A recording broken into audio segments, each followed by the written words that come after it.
of the Town. नमस्कार, म Jagdish Kharel. Talk of the टाउनमा यहाँहरूलाई हार्दिक स्वागत छ। आज हामी महिला बालबालिका तथा ज्येष्ठ नागरिक मन्त्रालयका सचिव याम कुमारी खतिवडासँग विशेष कुराकानी गर्नेछौँ। सचिवज्यू, स्वागत छ तपाईँलाई। हस्, धन्यवाद। नमस्कार। जागिरी जीवन कति भयो तपाईँको? मेरो 25 वर्ष। 25 वर्ष भयो है। सचिवज्यू, अब तपाईँको मन्त्रालय महिला बालबालिका तथा ज्येष्ठ नागरिक तीनवटा महत्त्वपूर्ण चाहिँ नि क्षेत्रसँग चाहिँ नि जोडिन्छ तपाईँको मन्त्रालय। तर बजेट असाध्यै कम भएको मन्त्रालयमा पर्छ, होइन त? असाध्यै कम भएको मन्त्रालयमा पर्छ। अब के गरिराख्नु भएको छ अहिले तपाईँहरू जस्तो मन्त्रालय तर्फबाट चाहिँ सर्ट टर्म, लङ टर्म अथवा मिड टर्म यो प्लान अनि एक्सन प्लानहरू र इम्प्लिमेन्टेसन चाहिँ तपाईँहरूको कसरी अगाडि बढिरहेछ? छुट्टोमा अहिले बताउँदा मन्त्रालय के गरिरहेछ भन्नुहोस् त। मन्त्रालयमा चाहिँ अब कस्तो भने महिला बालबालिका ज्येष्ठ नागरिक भन्नुभयो, अपाङ्गता पनि पर्छ हाम्रोमा, अनि यो लैङ्गिक अल्पसङ्ख्यक पनि पर्नुहुन्छ र अर्को महत्त्वपूर्ण यो सङ्घ संस्था जति पनि हुनुहुन्छ उहाँहरूलाई परिचालन गर्ने पनि हामी कहाँ पर्छ। अब यो पाँचैवटा विषयलाई हामीले विशेष गरी 4वटा 5वटा भनौँ न, महिला बालबालिका ज्येष्ठ नागरिक अपाङ्गता र यो लैङ्गिक अल्पसङ्ख्यक, यो विषयलाई चाहिँ एउटा त मैले भनिहालेँ, हामीले ठ्याक्कै 4वटा पिलरमा हामी काम गर्छौँ क्या। एउटा इन्टरनेसनल्ली, अब मेन त कानुनै हो नि, इन्टरनेसनल सन्धि महासन्धि अन्तर्राष्ट्रिय प्रतिबद्धता अनुसार नेपालको संविधान, यी अब हाम्रो चाहिँ एसडिजी गोल छ, ती सबैका आधारमा त्यहाँ भएका विषयहरूलाई चाहिँ कसरी आन्तरिकीकरण गर्ने, यसलाई मूल प्रवाहीकरण, त्यसमा ऐनमा राख्नु पर्यो, कानुनमा राख्नु पर्यो, प्रदेश तल स्थानीय तहसम्म एउटा चाहिँ यी कुराहरूलाई उहाँहरूको अधिकारको संरक्षण, हक अधिकारको संरक्षणका लागि चाहिँ हामीले सहजीकरण गर्ने काम गर्छौँ। अर्को भनेको चाहिँ अब हाम्रो संरक्षणात्मक काम, अब कस्तो भने महिला बालबालिका ज्येष्ठ नागरिक यो सबै ग्रुप भनेको अब कतिपय हिंसामा पर्नुभएको, कतिपय मानव बेचबिखनमा पर्नुभएको, विभिन्न किसिमको दुर्व्यवहारमा पर्नुभएको, यो 4वटा सेक्टरलाई चाहिँ पुनर्स्थापना संरक्षण त फर्स्ट गर्न पर्यो नि त। अब कानुन मात्रै बनाएर पनि त्यसलाई कार्यान्वयनको क्रममा चाहिँ अब कतिपय घटनाहरू घटिसकेपछि इमिडिएट रेस्क्यु, यो चाहिँ के भन्छ, रेस्क्यु गर्ने, राहत पुनर्स्थापनाका कामहरू गर्छौँ। यसका लागि चाहिँ अब यो 4वटा सेक्टरका हाम्रा चाहिँ पुनर्स्थापना केन्द्रहरू छन्। अर्को भनेको अभियानमुखी कार्यक्रम, किनभने यो के भन्छ प्रिभेन्टिभ र क्युरेटिभ दुइटै हो कि। अब भइसकेपछि भन्दा पनि त हुनै नदिने, होइन, घटनाहरू घट्नै नदिने अवस्थाका लागि भनिराख्दाखेरि मलाई सम्झना आएको के, हामी कहाँ महिलाको प्रतिशत आधाभन्दा बढी जनसङ्ख्या हेर्नुहोस् है। अब ज्येष्ठ नागरिक त्यति नै छन्, बालबालिका त्यति नै छन् भनेपछि देशको जनसङ्ख्याको चाहिँ 2/3 भन्दा बढी जनसङ्ख्या चाहिँ करिब तपाईँहरूले हेर्नुपर्ने रहेछ। तर बजेट चाहिँ रहेनछ। यो सेक्टर भनेको कस्तो रहेछ भने तपाईँ समृद्ध नेपाल सुखी नेपाली भन्छौँ नि हामी, त्यसको समृद्धको पार्ट होइन, यो सुखको पार्ट हो क्या। यो चाहिँ सामाजिक रूपान्तरणको पाटो हो, जुन चाहिँ धेरै गाह्रो छ। अघि संरक्षणको कुरा तपाईँले गर्दै हुनुहुन्थ्यो, संरक्षणको सन्दर्भमा चाहिँ तपाईँहरू के गरिराख्नु भएको छ अरे अहिले? जस्तै लैङ्गिक हिंसामा पर्नुभयो, होइन, अनि त्यसपछि बेचबिखनमा परेको, अब त्यो ट्राफिकिङमा परेको, बेचबिखनमा परेको चाहिँ हामीले लिड लिएर उहाँहरूलाई फर्काउने, त्यसको चाहिँ एउटा रेस्क्यु गर्ने काम भनौँ न, इभन बाहिर विदेशबाट पनि रेस्क्यु गर्ने काम गर्छौँ हामीले। जस्तो अब लकडाउनमै अब यसमा हामीले स्थानीय तह र अनि सङ्घ संस्थाहरू, किनभने पुनर्स्थापना गरेर चाहिँ त्यसमा राख्नुपर्ने हुन्छ नि त, सङ्घ संस्थालाई चाहिँ को परिचालन गर्दै हामीले त्यो चाहिँ लिड रोल लिन्छौँ र पुनर्स्थापना गर्छौँ। त्यसपछि त्यस्तो पुनर्स्थापना केन्द्रहरूमा हामीले चाहिँ अनुदानको व्यवस्था गर्छौँ। जुन रेस्क्यु गरिसकेपछि त त्यहाँ कानुनी सहायताका कुरा हुन्छन्, स्वास्थ्य सेवाका कुरा हुन्छन्, मनोसामाजिक विमर्श परामर्शका कुराहरू हुन्छन्, किनभने अब बेचबिखन हिंसा भन्ने बित्तिकै त्यो एक किसिमले मेन्टल्ली चाहिँ उहाँहरूलाई डिस्टर्ब भएको अवस्था पनि हुन्छ। त्यसले गर्दाखेरि हाम्रो फोकस चाहिँ यो सुरक्षात्मकमा चाहिँ त्यही पर्छ, रेस्क्यु गर्ने, सङ्घ संस्थाको सहयोगमा चाहिँ उहाँहरूलाई पुनर्स्थापना गर्ने, उहाँहरूलाई कानुनी सहायता, स्वास्थ्य सेवा, त्यस्तै मनोसामाजिक विमर्श परामर्शका विषय र जीविकोपार्जन पनि, उहाँहरूलाई कुनै चाहिँ एउटा जीविकोपार्जनसँग चाहिँ जोडाउने व्यवस्था पनि गर्छौँ। हाम्रो नेपालमा जस्तो यस्ता खालका पुनर्स्थापना केन्द्र एकदमै धेरै छन्, थुप्रै छन्। जस्तै अब सरकारकै जस्तो पहिला महिला बालबालिका ज्येष्ठ नागरिक मन्त्रालय अन्तर्गत भएको 21वटा हाम्रो चाहिँ अल्पकालीन भनेर राखेका छौँ हामीले र 2टा चाहिँ दीर्घकालीन छ। अब त्यसमा चाहिँ अब धेरै महिलाहरूले एउटा चाहिँ भनौँ न सपोर्ट पाएर बसिरहनु भएको छ। सरकारी तवरमा रहेका 21वटा अहिले सरकारी उसमै छ सेवा केन्द्र भनिन्छ हामीले हैन। सञ्चालन चाहिँ अब के भन्छ सङ्घ संस्था मार्फत हुन्छ, तर त्यसको चाहिँ हामीले कन्ट्रिब्युसन गरेर आउँछौँ। तर त्यो फाइनान्सियल हजुर त्योभन्दा बढी पनि चाहिँ धेरै धेरै हुनुहुन्छ आफ्नै हिसाबले चाहिँ अब त्यो एनजिओ आइएनजिओ राष्ट्रिय अन्तर्राष्ट्रिय पनि सपोर्ट लिएर चाहिँ सञ्चालन गर्नुभएको धेरै हुनुहुन्छ। अब त्यसमा पनि हामीले चाहिँ कन्ट्रिब्युसन गर्छौँ। अनि त्यो मापदण्ड अनुसार छ कि छैन भनेर चाहिँ हेर्ने विषय पनि हुन्छ, मापदण्ड बनाउने विषय पनि हुन्छ। र अब सेवा केन्द्र चाहिँ के भने पहिला हाम्रो महिला बालबालिका मन्त्रालय अन्तर्गतै सञ्चालन भएको महिला बालबालिका कार्यालय जिल्लामा हुँदाखेरि सञ्चालन भएको चाहिँ त्यो 21वटा चाहिँ अब अहिले नेपाल प्रहरी समेतको सहयोगमा चाहिँ हामीले सञ्चालन गरिरहेका छौँ। एउटा पुनर्स्थापना केन्द्र अथवा सेवा केन्द्रको मापदण्ड के हुनुपर्छ? मुख्य त पूर्वाधारै भयो हैन। पूर्वाधार हुनु पर्यो नि, त्यहाँ चाहिँ अब बस्ने ठाउँ हुनु पर्यो, त्यसपछि जनशक्ति हुनु पर्यो हैन। त्यसमा अब जस्तै पुनर्स्थापना केन्द्र भन्ने बित्तिकै कुनै न कुनै समस्यामा परेर लिएर आएको हुन्छ त्यहाँ हैन, राखिन्छ। अब त्यो अनुसारका चाहिँ त्यहाँ मनोसामाजिक परामर्शकर्ताहरू हुनु पर्यो, एउटा साइकोसोसियल ट्रिटमेन्ट गर्न सक्ने खालका मान्छेहरू हुनु पर्यो र ल्याउने पनि इमिडिएट रेस्क्यु गर्ने चाहिँ स्रोत साधन हुनु पर्यो। तपाईहरुबाटै सञ्चालित मङ्गला साहना पुनर्स्थापना केन्द्र छ हैन त सिफलमा। अघि तपाईँ त बेला बेला जानु पनि भएको छ क्यारे त्यहाँ, त्यो मापदण्डभित्र छ यस्तो छ। अब त्यहाँ चाहिँ वास्तवमा त्यहाँ चाहिँ कस्तो भने पूर्वाधार भनिौँ नि हामीले, मिनिमम पूर्वाधार पनि अलिकति पुगिरहेको छैन। हामीले चाहिँ त्यसैका लागि हो घर खोज्दैछौँ क्या, त्यसका लागि हामी होइन। त्यो हामी जब गएँ म पनि एकदम अचम्मित भएँ क्या त्यहाँ चाहिँ, किनभने अब साँघुरो अलिकति तैपनि राख्न चाहिँ एक किसिमले त्यो मिनिमम एउटा सुविधाहरू उहाँलाई दिनुपर्ने धेरै राखेको छ होइन। त्यहाँ गएर भिजिट गरेर उहाँहरूसँग छलफल गर्दाखेरि त्यो सन्तोषजनकै छ। तर के भने पूर्वाधार जुन छ नि त्यहाँको बस्ने घरहरू चाहिँ अलिकति फराकिलो हुनुपर्ने, उहाँहरूलाई बाहिर यसो चाहिँ एउटा बस्ने होइन वातावरण अब त्यो चाहिँ छैन। फेरि ती नै बाल सङ्गठनको पनि हाम्रो बालबालिकाहरू पनि राखिएको अवस्था छ र अब पछाडिपट्टि पनि अलिकति सेक्युरिटीको हिसाबले पनि त्यो चाहिँ त्यहाँबाट मुभ गर्नुपर्ने छ। त्यसैले पनि हामीले चाहिँ त्यसको लागि उपयुक्त ठाउँ चाहिँ अहिले मन्त्रालयले खोजी नै गरिरहेछ। अब त्यस्तै अब यो चाहिँ हामी धेरै महिलाको पुनर्स्थापनामा गयौँ होइन। अब यतापट्टि फेरि त्यस्तै गरी हाम्रो त बालबालिका छ नि अर्को ठुलो चाहिँ एरिया त बालबालिकाहरूको अब यता पुनर्स्थापना केन्द्रै भनेर चलाएको 18वटा छ। सडक बालबालिकाहरूको इस्यु छ त्यो 26वटा संस्थाहरू छन्। अनि त्यस्तै गरी भन्नु 400 प्लस लगभग 500 त बालगृह छन् हाम्रा। बालगृह चाहिँ अब सङ्घ संस्थाहरूले चलाउनु भएको छ।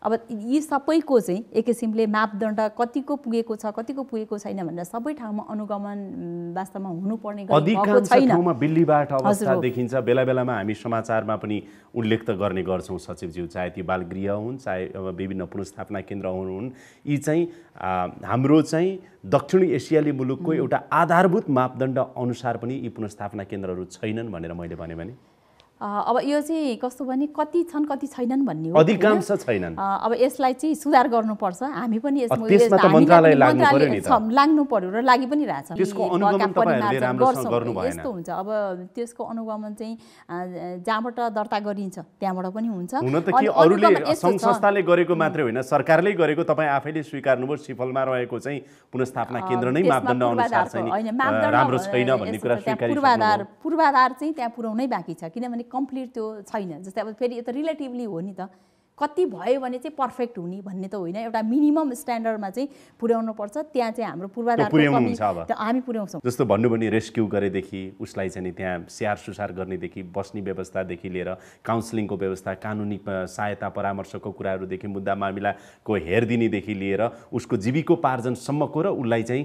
ठिक बनाउने सम्मका जे प्रक्रियाहरू एउटा पुनर्स्थापना केन्द्रमा चाहे अल्पकालीन हुन् चाहे दीर्घकालीन हुन् त्यो रूपमा चाहिँ जुन परिकल्पना तपाईँ गरिराख्नु भएको छ नि, हाम्रा पुनर्स्थापना केन्द्रहरू साँच्चै त्यस्तै हुँदै जाने हो भने त राम्रो हुन्थ्यो होला नि। हैन अब हाम्रो त्यस्तै हुनुपर्छ। त्यो बालबालिकाको लागि पनि अपाङ्गको लागि पनि सबैको लागि भनेको के अब बनाउनु पर्यो नि। हैन बनाउने क्रममा छौँ हामी। अब त्यही सन्दर्भमा अब यो मापदण्डहरू पनि बन्दैछ हैन। मापदण्ड त पहिला थियो तर यसलाई चाहिँ परिमार्जन पनि हामी गर्दैछौँ। अनि अर्को कुरा चाहिँ यसलाई स्थानीय तह र प्रदेश सरकार हैन वास्तवमा बेसिकल्ली संविधान अनुसार हेर्ने हो भने हाम्रो यो अहिले चाहिँ अधिकारको बाँडफाँडमा पनि त्यो चाहिँ जुन रूपमा बाँडफाँड भयो त्यो अनुसारका संरचनाहरू बनाइ नसकेको मैले अघि नै भने नि त्यो पनि एउटा चाहिँ च्यालेन्ज भइरहेछ क्या अहिले हामीलाई।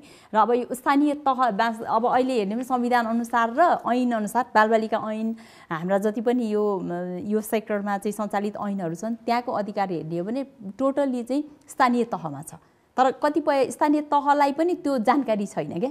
त्यसले यही कुरो आन्तरिकीकरण कसरी गराउने, इन्स्टिट्युसनलाइज कसरी गराउने भन्ने कुरो एकदमै महत्त्वपूर्ण छ। प्रदेशमा कसरी विस्तार गर्दै हुनुहुन्छ अब तपाईँहरू के योजना छ क्यारे हैन यस्तो छ प्रदेशमै पनि चाहिँ पुनर्स्थापना केन्द्र खोल्न सक्ने अवस्था छ। प्रदेश सरकार स्वयंले खोल्न सक्ने अवस्था छ। अनि मन्त्रालयको भूमिका चाहिँ के हुन्छ? संघीय सरकारको भूमिका चाहिँ संघीय सरकारको भूमिका चाहिँ अब ऐन जस्तै भनौँ न अब बालबालिकाको कुरा गर्दाखेरि बालबालिका ऐन नेपाल सरकारको सहमति लिएर भन्ने छ नि त। सहमति लिएर भनेको संघीय सरकारसँग सहमति लिएर प्रदेश सरकारले प्रदेशमा पुनर्स्थापना केन्द्र खोल्न सक्ने भए। हजुर हो त्यो हुँदैछ कि अब हुँदैछ इभन स्थानीय तहमा पनि हुँदै। तर 7वटा प्रदेशमै हुँदैछ अहिले। अब 7वटा प्रदेशमा नै पनि अहिले भइराखेका पनि त 7वटा प्रदेशमा त छन् नि त। अब यी चाहिँ क्रमशः फेरि यस्तो छ नेपाल सरकारले आफैले खोलेको त कति छैन, यो त सङ्घ संस्थाले चाहिँ अनुमति लिएर दर्ता गर्नुभएको छ। त्यसैले अब त्यहाँ भएका प्रदेशभित्र परेकाको त सबै उहाँहरूले अनुमति दिनेदेखि लिएर त्यसको चाहिँ एउटा के भन्छ त्यो डाटा अद्यावधि गर्नेदेखि लिएर सबै त प्रदेशले गर्न सक्ने भयो नि त। अब प्रदेश सरकारले नै आफैले चाह्यो भने पनि सरकारले त गर्न सकिहाल्छ। जस्तै अब अहिले तर जस्तो सहजीकरण गर्ने सन्दर्भमा सहयोग गर्ने सन्दर्भमा त संघीय सरकार अथवा महिला बालबालिका ज्येष्ठ नागरिक मन्त्रालयको भूमिका हुनु पर्यो नि। जस्तो मान्नुस् न पर्खिनुस् न मापदण्ड यो खालको पुनर्स्थापना केन्द्र बनाऊ कम्तीमा यति चाहिँ क्राइटेरिया फुलफिल हुनै पर्छ नभए चाहिँ हुँदैन। पुनर्स्थापना केन्द्र सम्बन्धी त राष्ट्रिय मापदण्डै पास गरिरहेको छ त सबैतिरै गएको छ। अनि जस्तै नियमावली किन प्रभावकारी नभएको? अब त्यही हो त अनुगमन पनि हो एउटा। अनुगमन पनि हामीले मिनिस्ट्रीबाट पनि वास्तवमा प्रभावकारी ढङ्गले गर्न सकिरहेका छैनौँ। अहिले अब कति सङ्घ संस्थाहरू मार्फत चाहिँ यस्ता पुनर्स्थापना केन्द्रहरू सञ्चालित छन् र तिनीहरूको अवस्था कस्तो छ भन्ने कुरो अब सङ्घीय भनौँ न महिला बालबालिका मन्त्रालयले पनि त्यति अनुगमन गर्न सकेको छैन। अब यसको कतिपय इन्टरनेसनल चाहिँ सहायता ल्याउने चाहिँ हाम्रो समाज कल्याण परिषदमा एफिलिएटेड हुनुहुन्छ उहाँहरू सहमति लिएर लिनुपर्ने हुन्छ। समाज कल्याण परिषदले पनि अब यो प्रोग्राम त राखेको हुन्छ अनुगमन पनि गरिरहेको हुन्छ। तर कस्तो भने अब अपेक्षित रूपमा हुनुपर्ने जति भएको छैन। कमिटमेन्ट जाहेर गर्न सक्नुहुन्छ सचिवज्यू? हामी अनुगमनलाई पुनर्स्थापना केन्द्र साँच्चीकै आधारभूत कम्तीमा मापदण्डको बन्ने र बनाउने कुराहरूमा हामी नेतृत्वदायी भूमिका निर्वाह गर्छौँ र 1 वर्षभित्र अथवा तपाईँले यति चेन्ज चाहिँ देख्नुहुन्छ भनेर म साझा केही कमिटमेन्ट व्यक्त गर्न सक्नुहुन्छ? अब कमिटमेन्टमा चाहिँ कस्तो भने यो अब कमिटमेन्ट गरेर ड्याङड्याङ्गै बोलेर एकदमै त्यो देखिहाल्ने सेक्टर यो होइन। मैले अर्को हप्ता नै भनिनँ तपाईँलाई, अर्को महिनाभित्र पनि भनिनँ, 1 वर्षभित्र चाहिँ कम्तीमा पनि कति पुनर्स्थापना केन्द्रहरू छन् ती चाहिँ कस्तो मापदण्डमा चलेका छन् भनेर कम्तीमा पनि अनुगमन भनौँ न। अनुगमनको चाहिँ हामीले यो तिहारै पछि मिलाइ जाने यो चाहिँ तिहार पछि नै हामी अब कहिलेसम्म बस्ने त कोभिडले चाहिँ यो दिएन भन्दैमा एउटा अपेक्षा आज राखेँ आम दर्शकहरूको नेपाली जनताहरूको अगाडि कि सचिवज्यूले के भनिराख्नु भएको छ भने चाहे महिलाका हुन् अथवा अपाङ्गहरूको हुन् बालबालिकाका हुन् अथवा सडक जुन चाहिँ नै अब ती बालगृहदेखि लिएर पुनर्स्थापना केन्द्रदेखि सेवा केन्द्रदेखि अल्पकालीन अथवा दीर्घकालीन यी सबै केन्द्रहरूमा चाहिँ नि यहाँहरूले अनुगमन गर्नुहुन्छ र मापदण्ड आधारभूत मापदण्ड अनुसार नभएका पुनर्स्थापना केन्द्रहरू 1 वर्षभित्र चाहिँ सबै मापदण्ड अनुसार हुनेछन्। अब यस्तो 1 वर्षभित्र अब यो मापदण्ड हामी पहिला त अनुगमन नै गर्नु पर्यो होइन। अनुगमन गर्छौँ मापदण्ड बनाउँछौँ मिनिमम स्ट्यान्डर्डमा छैन भने मिनिमम स्ट्यान्डर्ड के हो भन्ने खालको त्यो बनाउँछौँ।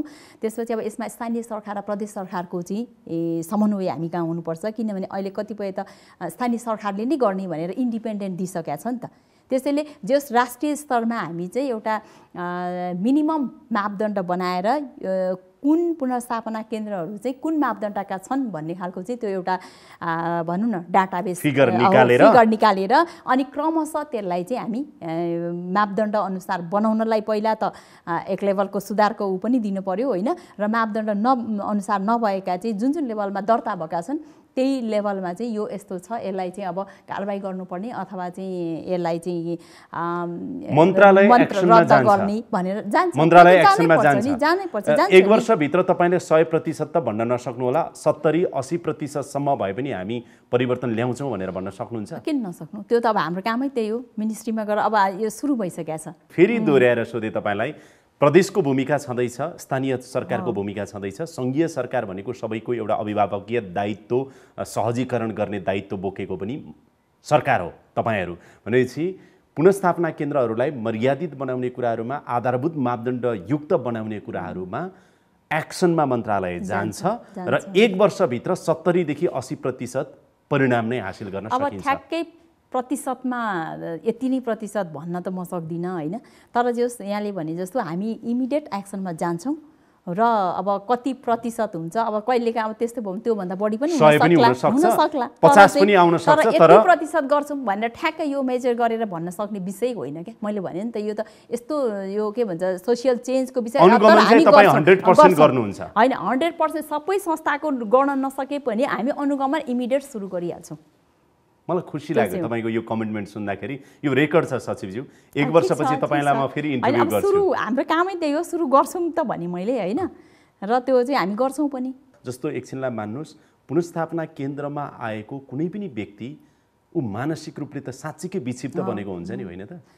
त्यसैले मेन्टल हेल्थ त त्यो पुनर्स्थापना केन्द्रमा प्राथमिकतामा परेको छ। अहिले चाहिँ झन् यो कोभिडको कारणले गर्दा झनै परेको छ। हामीले यो जस्ता जुन संस्थाहरू यो मेन्टल हेल्थमै काम गर्नुहुन्छ नि त, कति त अब त्यो सडकबाटै लिएर आउँदाखेरि त्यस्तै प्रब्लम भएकै लिएर आउनुहुन्छ र उहाँहरूले त्यही कामै त्यही गर्नुहुन्छ। जस्तो कोसिस भन्ने संस्था छ हाम्रो होइन, उहाँहरूको चाहिँ अब त्यही नै एकदम एउटा काउन्सिलिङको पाटो नै महत्त्वपूर्ण छ र यस्ता खालका चाहिँ तल स्थानीय तहसम्म पनि र मनोसामाजिक परामर्शकर्ता राखेरै चाहिँ यो भइरहेछ र विशेष गरी स्वास्थ्य मन्त्रालय अन्तर्गतका तलका युनिटसँग चाहिँ हाम्रा यी सङ्घ संस्थाहरू र हाम्रो भनौँ न समन्वयमा चाहिँ यो भइरहेकै छ। अब सचिवज्यू अर्को कुरा छ कि पुनर्स्थापना केन्द्र यो त ट्रान्जिसनल हुनु पर्यो नि, होइन र?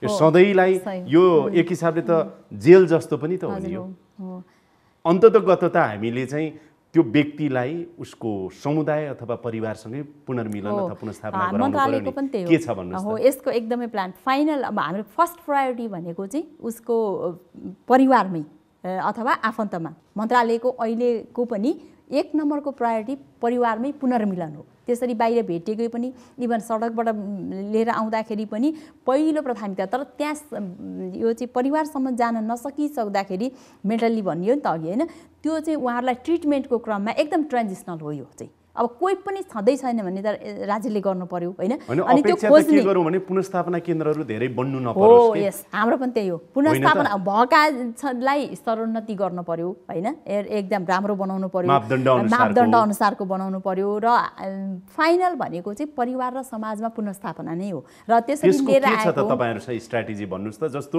कुनै पनि व्यक्ति अहिले मान्नुस् मङ्गला साहना पुनर्स्थापना केन्द्रमा अथवा कोसिसको कुनै एउटा पुनर्स्थापना केन्द्रमा चाहे अर्को कुनै पुनर्स्थापना केन्द्रमा भएको व्यक्ति उसको समाजले अहिले उसलाई लिन मानिरहेको छैन अथवा ऊ जान हिचकिचाइरहेको छ, जान सक्ने अवस्था छैन, यी अनेक अवस्था आउँछन् नि त। यो अवस्थामा सरकारको स्ट्र्याटेजी के छ? सुरुमा त अब त्यो हुने रहेछ होइन। जस्तै अब विभिन्न कारणले चाहिँ अब त्यहाँ पुनर्स्थापना केन्द्रमा ल्याइयो, त्यो भएपछि समाजले हेर्ने दृष्टिकोण एउटा फ्यामिलीले पनि मान्दैन कतिपय अवस्थामा भनेपछि त्यहाँ गएर काउन्सिलिङ गराउने भनौँ न। यो पुनर्स्थापना केन्द्र जहाँ ल्याएर राखिन्छ, अब उहाँहरूको पहिलो पहलै के हुन्छ भने कहाँ हो त? अब पहिला त उसले भन्न सक्नु पर्यो। कतिपय अवस्थामा त मेरो फ्यामिली कहाँ हो भन्ने पनि अवस्था हुँदैन क्या, उसको थाहा हुँदैन नि त। सबै बिर्सेको हुन्छ। त्यसैले जब ऊ नर्मलाइज त्यहाँबाट ल्याउनु र पुनर्स्थापना केन्द्र भनेको पहिलो स्टेपमा चाहिँ अब फेरि थरीका छन् क्या, यो एउटै खालको होइन। अब कतिपय चाहिँ भनौँ न ल घरबाट कतिपय हिंसा भएर कुटपिटबाट घर सबै थाहा भएको पनि हुनुहुन्छ नि, भने चाहिँ उनलाई फेरि इमिडिएट घर पठाउनु भनेको त फेरि उसलाई त मृत्युको मुखमा पठाउनु हो। अघि तपाईले जीविकोपार्जनको कुरा गर्नु भने उसलाई इन्डिपेन्डेन्ट बनाउने, अब त्यहाँ पहिला चाहिँ अनि उसले पनि के चाहन्छ, उसको व्यक्तिगत चाहिँ इच्छा पनि त हो नि। कोही पनि छैन भने उसको सरकार गर्नु पर्यो तपाई अभिभावक हो। तर अब कोही पनि जस्तै ल्याएर राखिसकेपछि ऊ नर्मल भइसकेपछि मेरो घर यहाँ हो, उसको इच्छा के छैन, ती सबै काउन्सिलिङ गरिसकेपछि हाम्रो फर्स्ट प्रायोरिटी पुनर्स्थापना केन्द्रको पनि फर्स्ट प्रायोरिटी के हुन्छ भने उसको परिवारमा पुनर्मिलन गराउने हुन्छ। त्यो चाहिँ महिलाको लागि मात्रै होइन, प्लान एक्सन प्लान स्ट्र्याटेजी हामीसँग छ। त्यो चाहिँ एकदम हुन्छ। त्यो चाहिँ कस्तो हुन्छ भने तपाईँ पुनर्स्थापना केन्द्रको मापदण्ड भन्यो नि, त्यो भित्र पनि यो पर्छ क्या। के गर्ने स्टेप हुन्छ नि त, काम गर्ने स्टेपहरूमा चाहिँ पुनर्मिलन चाहिँ फर्स्टमै राखिएको हुन्छ। एउटा चाहिँ बेसहारा बनेको व्यक्ति सरकारको अभिभावकत्वमा उसले पछि आफूको सुधार भएर आय आर्जन सहित आत्मनिर्भर भनेको त औँलामा गन्नी मात्रै घटनाहरू होलान्। सम्माननीय प्रधानमन्त्री केपी ओली नेतृत्वको अहिलेको सरकारले र उहाँको सरकार अन्तर्गतको चाहिँ नि महिला बालबालिका तथा ज्येष्ठ नागरिक मन्त्रालयले विगतदेखि यहाँहरूले गर्नुभएको पछिल्लो समयको एउटा सकारात्मक काम भनेको चाहिँ सडक मानव मुक्त चाहिँ मुलुक बनाउने भन्ने जुन प्रधानमन्त्रीको सपना छ त्यो साकार पार्न तपाईँहरू लागिराख्नु भएको छ। चुनौती कतिको बढिरहेछ अहिले, के छ अलिकति थोरै केही बताइदिनुहुन्छ? सडक मानव चाहिँ मुक्त चाहिँ देश बनाउने उसमै छौँ हामी होइन। र अनि बालबालिका विशेष गरी सडक मुक्त बालबालिका अब देखिन्छ नि, पहिला कति बालबालिकाहरू चाहिँ सडक कम आएको छ, अहिले कम आएको छ। तर अब अहिले फेरि यो च्यालेन्ज चाहिँ फेरि के भइदियो भने यो वास्तवमा यो कोभिडको कारणले गर्दाखेरि हामीले डाटा हेर्दाखेरि पनि के भने बच्चाहरू चाहिँ फेरि पनि बाहिर आउने अवस्था एउटा भयो भने अर्को चाहिँ जुन रोजगारी गुमाउनु भयो नि, अब महिलाहरूको हकमा पनि अब कति त अब वैदेशिक रोजगारबाट फर्केर आउनु भएको छ र यहाँ पनि आफ्नो रोजगारी गुमाउनु भएको छ। अब त्यो वैदेशिक रोजगारीबाट फर्केर आउनुभएको पनि यहाँ हामीले चाहिँ उचित रोजगारी दिन सकेनौँ, उहाँहरूलाई चाहिँ काममा लाउन सकेनौँ भनेदेखि फेरि पनि त्यो चाहिँ कामको प्रलोभनमा फेरि पनि सडकमा निस्केर फेरि पनि बाहिर जाने र बेचिन सक्ने सम्भावना छ। सडक मानव मुक्त समाज हामी बनाउने भन्ने उद्देश्य साह्रै पवित्र र राम्रो छ। तपाईहरु यो अभियानमा सफलता पनि हासिल गरिराख्नु भएको छ। यद्यपि कोभिडको कारणले थप संवेदनशील अवस्था त छँदैछ, तर उनीहरूलाई पुनर्स्थापना केन्द्रमा ल्याएर पुनर्स्थापना केन्द्र चाहिँ जेल जस्तो बन्नु भएन है, र सधैँभरि पुनर्स्थापना केन्द्रमा राख्ने अभियानतिर लाग्नु भएन। सरकारले फेरि पनि समाज, समुदाय र परिवारमै पुनर्मिलन गराउन चाहिँ लाग्नु पर्यो। अन्तिम हाम्रो लक्ष्य नै त्यही हो। त्यहाँसम्म पुर्याउन नसक्ने अवस्थासम्मका लागि एउटा चाहिँ नत्र पुनर्स्थापना केन्द्र त जेल जस्तो बन्छ नि, होइन त? हो, त्यसमा मन्त्रालय एकदम संवेदनशील छ र त्यो चाहिँ सोचेको पनि छ र एउटा गरि पनि रहेछ। जस्तै भनौँ अहिले मैले यहाँ हामीसँग डाटै छ नि त, कति जस्तै बालबालिकाहरू कति ल्याएको चाहिँ हामीले कति पुनर्मिलन गरायौँ घरमै भन्ने विषयको चाहिँ हामी डाटा अस्ति मैले भने तपाईँलाई यो सानो डाटा भनौँ न, अब लकडाउनको बेलामा 21 जना ल्याएकोमा 21 जना हामीले चाहिँ पारिवारिक पुनर्मिलन गरायौँ क्या महिलाहरू। राष्ट्रपतिको के कार्यक्रम पनि छ महिला बालबालिका मन्त्रालयले अहिले चलाएको, के त्यो त्यसको बारेमा अलिक? राष्ट्रपति महिला उत्थान कार्यक्रम भनेर मन्त्रालयमा सञ्चालन भएको र अब यसको तीनटै यो जुन अघि मैले कहिलेबाट सञ्चालन भएको? 73-74 आर्थिक वर्ष 73-74 देखि 4 वर्ष प्लस भयो। हजुर, प्लस भयो। अब यसमा चाहिँ विभिन्न एक्टिभिटिजहरू थपिँदै गयो। अब यसले चारैवटा सेक्टर, अघि मैले भने नि संरक्षणात्मक जुन अब रेस्क्यु गर्ने विषयहरू भयो एउटा होइन, अनि अर्को अभियानमुखी कार्यक्रममा पनि यो कार्यक्रम जोडिन्छ र विशेष गरी सशक्तिकरण, महिलाको सशक्तिकरण गर्ने भन्ने पनि छ। र अब यसमा चाहिँ मुख्य गरी दुईवटा कार्यक्रम चाहिँ हाम्रो अलिक प्रभावकारी भएको छ अहिले।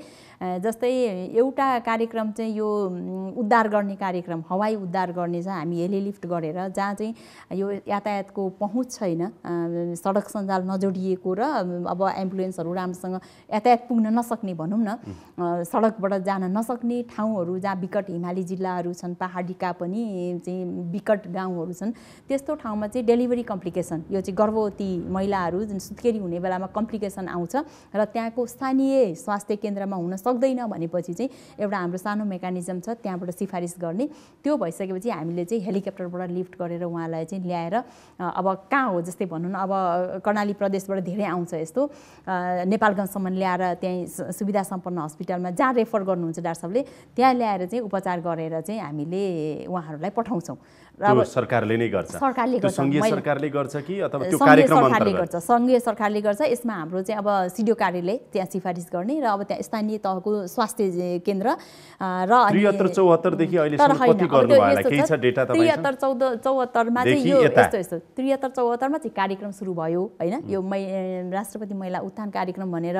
तर यो कार्यक्रम चाहिँ 75 देखि जुन हेलिलिफ्टको कार्यक्रम छ त्यो चाहिँ यो 2-3 वर्षको अवधिमा कति गर्यो? अहिलेसम्म हेर्दाखेरि हाम्रो 156 जना महिलाहरू चाहिँ लाई हेलिलिफ्ट गरेर ल्याएर सुरक्षित तरिकाले चाहिँ सुत्केरी भएर उहाँहरू जानुभएको छ। यो राम्रो काम, एकदम धेरै राम्रो। यो चाहिँ अब कस्तो भने यो कन्टिन्यू हुन्छ। हाम्रो आम देशभरिको जनताले तपाईँलाई अहिले हेरिराख्नु भएको छ। मान्नुहोस् कुनै महिला त्यस्तै अब सुत्केरी हुन नसकेर छटपटाइरहेको अवस्थामा त्यो गरिब पिछडिएको वर्ग, उनीहरूलाई त कसलाई फोन गर्ने, कसरी मगाउने?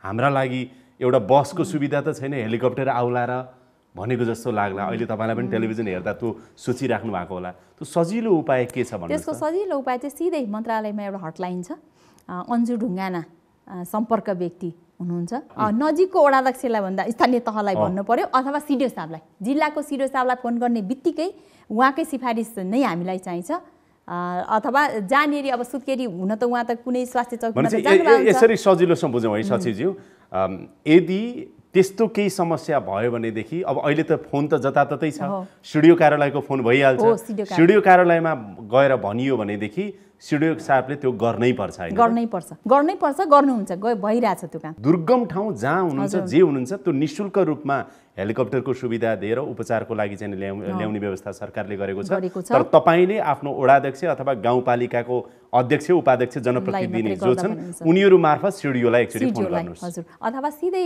महिला मन्त्रालयलाई गर्दा पनि भयो हामीले फर्किँदाखेरिलाई पनि रु 20,000 चाहिँ व्यवस्था गरेका छौँ क्या यो किनभने यो कस्तो हुँदो रहेछ भने विकट मात्रै होइन विपन्न पनि हुँदो रहेछ क्या त्यो फ्यामिली जो त्यसरी पनि पाउँछन् अहिले चाहिँ अब फर्किँदा किनभने आउँदा त हामीले हेलिकप्टरमा ल्याउँछौँ उहाँको एकजना चाहिँ स्याहार गर्ने पनि लिएर आउँछौँ अब महिला बालबालिका तथा ज्येष्ठ नागरिक मन्त्रालयको आगामी योजनाहरू तपाईँको समग्र योजनाहरू चाहिँ के छ हामी यसरी काम गर्दैछौँ र प्रदेश सरकार स्थानीय सरकार तपाईहरूले पनि यसरी सपोर्ट गर्नु पर्यो र यसरी काम गर्नु पर्यो र आम जनताले पनि यसरी सपोर्ट गर्नु पर्यो भनेर एउटा चाहिँ नि राज्यको मन्त्रालयको सचिवको रूपमा भन्नु पर्यो भने के भन्नुहुन्छ अन्तिममा अब हाम्रो उद्देश्य भनेको चाहिँ लैङ्गिक समानता हो समानताका लागि यति जति पनि कुराहरू गरिन्छ समता भन्छ नि इक्विटी त्यो समानताका लागि गरिने असमान व्यवहार पनि भनिन्छ यसलाई होइन त्यो अन्तर्गत चाहिँ अब हाम्रो अघि नै मैले भने मिनिस्ट्री एकदम क्लियर छ यसमा 5वटा पिलरमा चाहिँ हामीले काम गरिरहेछौँ कि जुन अब यो किन त्यहाँ तल भइरहेको छैन किन कार्यान्वयन भएको छैन त ऐन कानुनमा छ तर खै त कार्यान्वयन देखिएन भन्नु पनि हाले त्यो चाहिँ अब जुन संघीयता अनुसारको चाहिँ तिनै तहका सरकारमा यसलाई मूल प्रवाहीकरण गर्नुपर्छ र त्यो गर्ने क्रममा मन्त्रालय छ अब यो भनिरहँदाखेरि चाहिँ स्थानीय तह र प्रदेश सरकारसँग हामी समन्वय गरेर जहाँ जहाँ चाहिँ ती मेकानिजमहरू राख्नुपर्ने हो त्यो चाहिँ तल्लो तहसम्म पुर्याउने चाहिँ हामी प्रयासरत छौँ एउटा अब अर्को भनेको विषय त्यो संरचनात्मक भयो नि यिनै पुनर्स्थापना केन्द्रदेखि लिएर रेस्क्यु गर्ने क्रममा चाहिँ उहाँहरूको भूमिका तिनटै सरकारको स्पष्ट भूमिका चाहिँ अहिले भएका कन्फ्युजन भएका जति पनि यी कार्यविधिहरू छन् ती परिमार्जन गर्ने क्रममा छौँ हामी अहिले चाहिँ कमिटीहरू गठन गरेर भइरहेका छन् त्यो भयो भने स्पष्ट र अनि अर्को अभियानमा चाहिँ यस्तो छ है भनेरै पनि स्थानीय सरकारलाई भन्न जाने के एउटा चाहिँ केन्द्रले सङ्घीय सरकारले चाहिँ अभियानमुखी कार्यक्रमै लिएर स्थानीय तहसम्म गएर चाहिँ हामी कहाँ कहाँ चाहिँ त्यो स्थानीय तहलाई दायित्व सिर्जना गरेको छ त यो 4वटा सेक्टरमा र त्यहाँ इन्टरभेन्सन गर्नुपर्छ भन्ने कुरोको अभियानमुखी कार्यक्रम चाहिँ हाम्रो अर्को रहन्छ भने अर्को चाहिँ फाइनली दिगो विकासको लागि चाहिँ सशक्तिकरण नै हो हेर्नु अर्को कुरा सङ्घ संस्थाको परिचालन जस्तै बालबालिकाको सेक्टरमा महिला ज्येष्ठ नागरिक सबैको सेक्टरमा चाहिँ धेरै सङ्घ संस्थाहरू छन् नि त तर त्यति खै त प्रभावकारी त्यति भइरहेको अवस्था छैन नि त्यो हिसाबका चाहिँ हामी भनौँ न कानुनी मेकानिजमहरू संयन्त्रहरू संस्थागत संयन्त्रहरूमा चाहिँ हामी इन्टरभेन्सन गर्दैछौँ अब अहिले मानसिक स्वास्थ्यको समस्या त अब सबै तह तबकामा अधिकांश नागरिकहरूमा कुनै न कुनै रूपमा चाहिँ भइरहेको देखिन्छ 30-40 लाखको चाहिँ नि आँकडा आउँदो रहेछ त्यसमाथि पनि महिला बालबालिका ज्येष्ठ नागरिक अपाङ्गता भएका व्यक्तिहरू यी सबै नागरिकहरूलाई गणतन्त्र आएको अनुभूति कहिलेसम्म होला सचिवज्यू 5 वर्ष लाग्ला 10 वर्ष लाग्ला अथवा 15 वर्षसम्म पनि हुँदैन होला के हुन्छ होला भन्नुहोस् त एउटा नागरिकको रूपमा बताइदिनुहोस् ल त्यो मिनिस्ट्रीमा गइसकेपछि मलाई पनि के फिल भइरहेछ भने होइन अब हेर्नु न प्रगति भन्ने बित्तिकै अहिले तपाईँ जुन मिनिस्ट्रीको पनि चाहिँ अलिक ठुलो मिनिस्ट्री भनेर हेरिन्छ होइन भौतिक प्रगति भनेर हेरिन्छ सडक उसका कुराहरू भवनका कुराहरू हेरिन्छ नि होइन पूर्वाधारका कुरा हेरिन्छ तर यो सामाजिक पाटो जुन जीवनका कुरा होइन खुसीका कुरा सुखका कुरा खै त त्यसैले यो महत्त्वपूर्ण बाटो हो कि र यो परिवर्तन गरेर यो पनि रूपान्तरणकारी प्रोजेक्ट ठुलो हुन सक्छ है भनेपछि सचिवज्यूको प्राथमिकतामा यो चाहिँ कम्तीमा पर्छ है तपाईको मन्त्रालयमा चाहिँ एकदम पर्छ यो चाहिँ यो मेन कुरै यही हो भन्ने जस्तो चाहिँ मलाई चाहिँ महसुस भइसकेको छ सचिवज्यू यो समय दिनुभयो म तपाईलाई धेरै धेरै धन्यवाद दिन्छु धेरै धेरै धन्यवाद छ हस् तपाईलाई पनि धेरै धेरै धन्यवाद